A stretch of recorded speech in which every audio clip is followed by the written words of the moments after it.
श्रेष्ठतम कर्मों की कसौटी, और उस कसौटी को फिर से अंतिम समय में याद करने का संदेश परमपिता परमात्मा दे रहे हैं। तो मनुष्य कर्मों को कैसे करेगा? श्रेष्ठतम कर्म का संपादन करने के लिए किस किस चीज की आवश्यकता है, क्या क्या आवश्यकता होती है, उन आवश्यकताओं के बारे में इस मंत्र में संदेश दिया गया है। इस मंत्र का पहला शब्द है ईशे। ओम ईशे त्वोर्जे।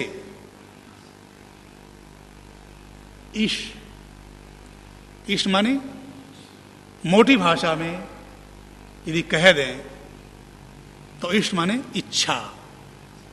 इच्छा जो शब्द है यह ईश से ही बना है।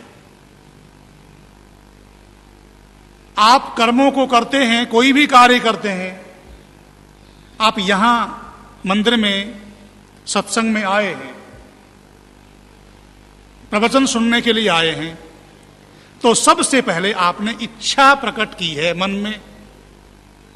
आपके मन में सबसे पहले इच्छा पैदा हुई है। तो कर्मों को करने के लिए भले ही आप अच्छे कर्म करें या बुरे कर्म करें, श्रेष्ठतम कर्म करें या निकृष्ट कर्म करें, कोई भी कर्म करने के लिए सबसे पहली आवश्यकता यदि कोई है तो वो है इच्छा। इसलिए वेद मंत्र कहता है ईशे त्वोर्जे। ईशेत्वा ऊर्जेत्वा। इच्छा के बाद दूसरी जो आवश्यकता है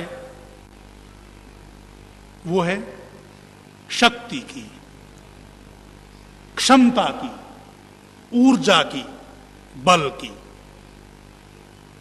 ईश माने इच्छा, गति, वेग, सुख। एक शब्द के अनेक अर्थ होते हैं। यहां इसका मतलब है सुख, इच्छा, गति और वेग। हम जो कुछ भी इच्छाएं करते हैं वो किस लिए करते हैं? सुख प्राप्त करने के लिए करते हैं। इसका एक अर्थ क्या है? इच्छा। दूसरा अर्थ क्या है? सुख। तीसरा अर्थ क्या है? गति। और चौथा अर्थ क्या है? वेग। सुख प्राप्त करने के लिए हम इच्छा करते हैं और उस इच्छा के अनुसार हम गतिविधियां करते हैं और उसके अनुसार हमारे जीवन में हमारा वेग बनता है, गति और प्रगति बनती है। तो वेद मंत्र कह रहा है ईशेत्वा। श्रेष्ठतम कर्मों को करने के लिए सबसे पहले इच्छा का संपादन करना होगा। उसके बाद ऊर्जेत्वा, बल का संपादन करना होगा, क्षमता में वृद्धि करनी होगी, पराक्रम को प्राप्त करना होगा। कोई भी श्रेष्ठतम कर्म करने के लिए दो चीजों का होना अत्यंत आवश्यक है, इच्छा और क्षमता। किसी भी व्यक्ति में श्रेष्ठतम कर्म करने की इच्छा तो है, किसी व्यक्ति में दान देने की इच्छा तो है, परंतु क्षमता नहीं है, सामर्थ्य नहीं है, तो वो दान नहीं दे पाएगा। कोई भी कार्य बिना क्षमता के केवल इच्छा मात्र से नहीं कर पाएगा। किसी व्यक्ति की कोई भी श्रेष्ठ कार्य करने की क्षमता तो है, क्षमता है, सामर्थ्य है, बल भी है, परंतु श्रेष्ठ कार्य करने की उसकी इच्छा ही नहीं है। तो क्षमता मात्र से भी कार्य का संपादन नहीं हो पाएगा।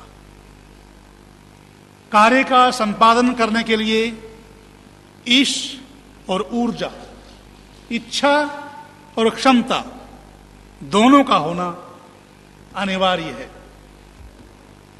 इच्छा के लिए और क्षमता के लिए, ऊर्जा की वृद्धि के लिए, हे मनुष्य, तुमको मैं प्रेरित करता हूं।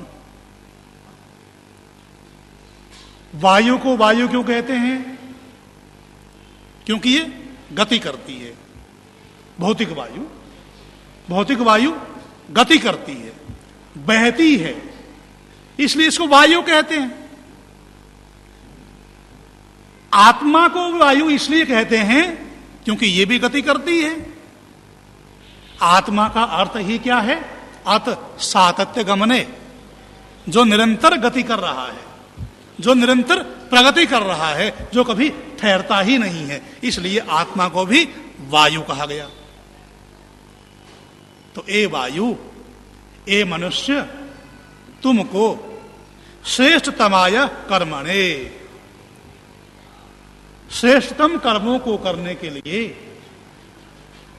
मैं तुम्हें इच्छा और क्षमता की प्रेरणा करता हूं। मैं कौन? जो इस वेद माता का उपदेश कर रहे हैं, परमपिता परमात्मा, जिसे इस मंत्र में सविता कहा गया है। सविता किसे कहते हैं? प्रेरणा देने वाले को। सूर्य को भी सविता कहते हैं। सूर्य को सविता क्यों कहते हैं? क्योंकि यह प्राणियों को उठ जाने की प्रेरणा करता है। प्रातः जब सूर्य उदय होता है तो प्राणियों को उठ जाने की प्रेरणा हो जाती है। पशु पक्षी भी चहचहाने लगते हैं और सब मनुष्य अपनी गतिविधियां सूर्योदय होने के साथ आरंभ कर देते हैं, क्योंकि सूर्य प्रेरणा देता है। हमारे जीवन में हमारे माता पिता, गुरुजन जो हमें जीवन में आगे बढ़ने के लिए कहते हैं, प्रेरणा देते हैं, वो भी सविता है, उन्हें भी सविता कहते हैं। और सारे संसार को, सारे ब्रह्मांड को प्रेरणा देने वाला हिरण्यमयेन पात्रेण सत्यस्या पिहितम मुखम,